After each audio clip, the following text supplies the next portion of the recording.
Your father's store, can you describe what it looked like? It was marvelous. It was the best store in the world. He sell hats, things for hats, like sequins or veils or flowers or feathers.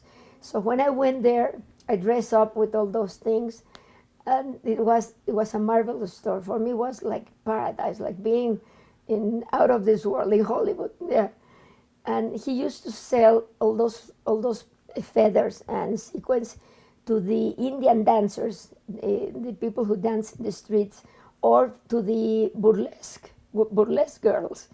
They had all this hair how do you call it?